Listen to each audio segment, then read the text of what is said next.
Hey guys, it's Lauren Kennedy and welcome back to my channel. So today's video is how I stay motivated as a PhD student. Have you ever felt like grad school was draining your motivation? Because I definitely have. There was a period of time where I just felt super unmotivated and I was just like, how am I going to get through the next 5 to 6 years?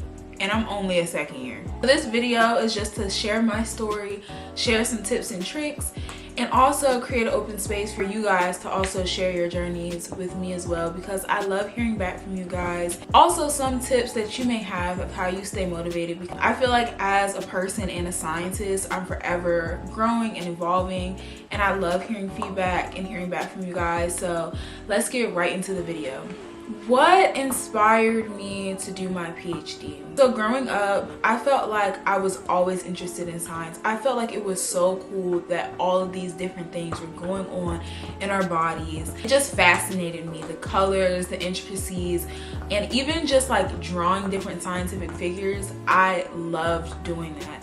So going through undergrad, I started to fall in love with research. And when I was able to do research in my undergrad institution, I was just like, okay, this is some place I could see myself. And as a graphic design minor, I felt like, okay, I can apply a lot of the principles that I used in graphic design to my creativity. Ultimately, I really enjoyed medicine and being able to help and impact people's lives in a certain way. But I just knew that I wouldn't be fit for med school because, y'all, I am too queasy. I felt like research and having some sort of impact in science was where I belonged. So ultimately, I decided to pursue my PhD. My passion for science and creativity has kept me going. For example, hearing a lot of feedback from you guys and hearing how my channel has helped you guys in some way is an inspiration in itself.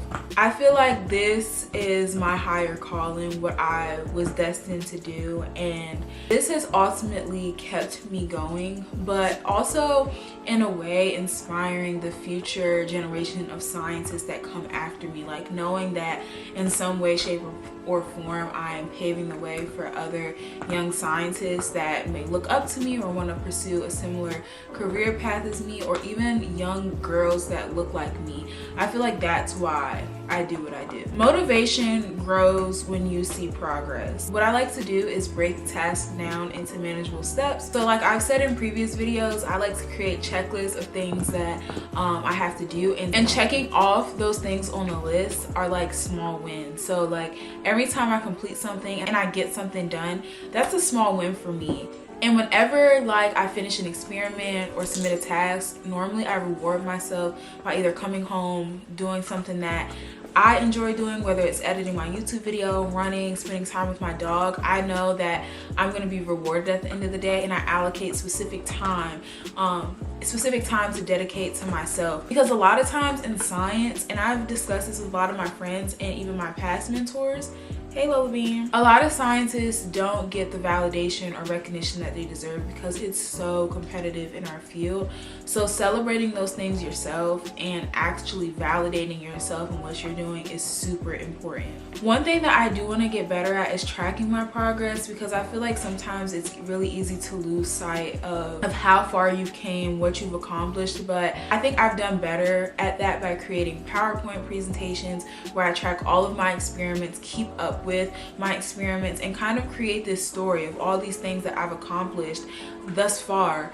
And I just think that that is really big for me, something that I'm really proud of myself of doing. Like being able to see and track back all of the experiments I've done, it just feels really good. And I was talking to one of my lab mates today, like seeing an experiment through like start to finish and actually interpreting my data, creating my graph, harvesting, doing all of these things myself, and then seeing the end product, it's just so rewarding in my opinion.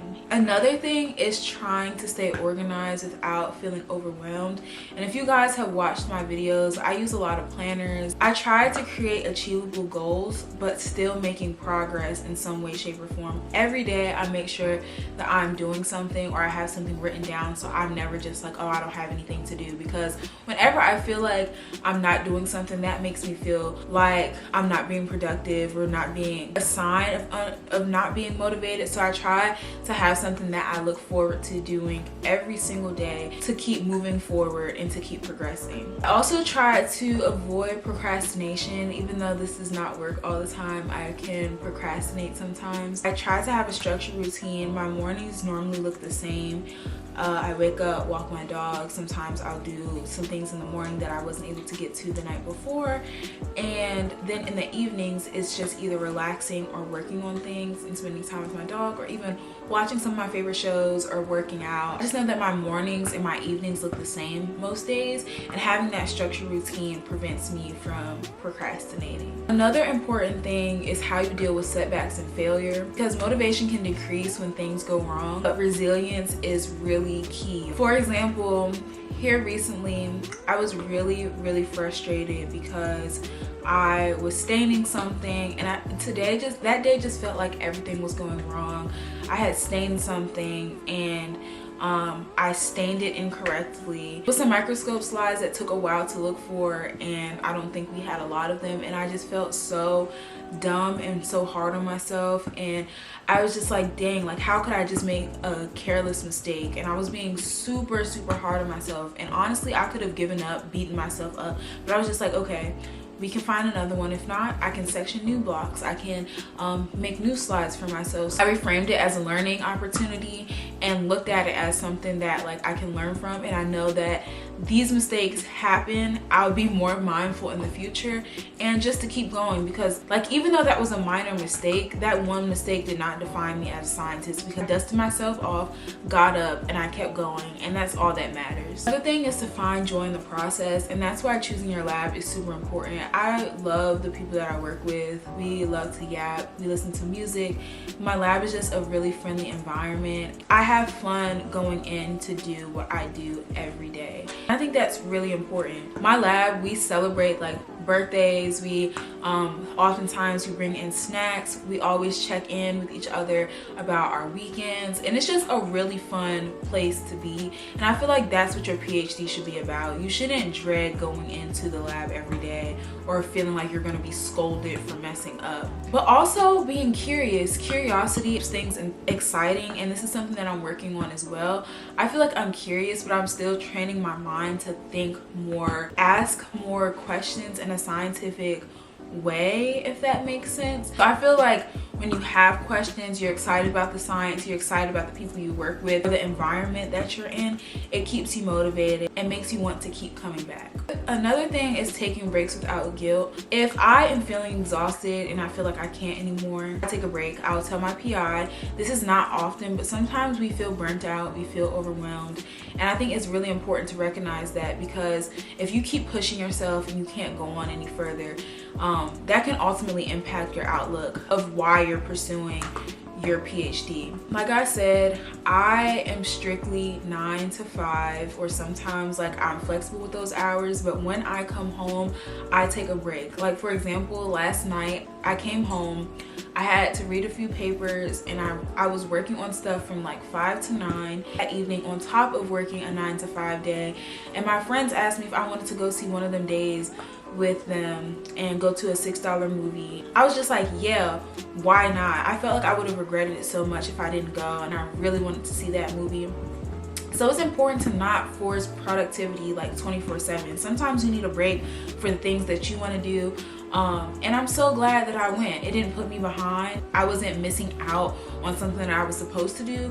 And I don't know, it just felt really good. Lastly is visualizing the bigger picture. The long-term impact of your work keeps you moving forward. In 5 to 10 years, I don't know exactly where I see myself, but I see myself thriving in my career, maybe even doing something in science and graphic design, maybe pushing the boundaries in cell biology, maybe even having my own lab, maybe working in industry. I don't know what the world holds for me, but I see myself thriving in whatever career field that I decide to pursue. And if I were to give any advice to my younger self for staying motivated, I would say that it all pays off. You are currently living in one of your wildest dreams, And although things may seem hard right now, look at where you end up. And the woman that you've become is so magnificent. She's strong, she's resilient, she's confident, she is authentically herself.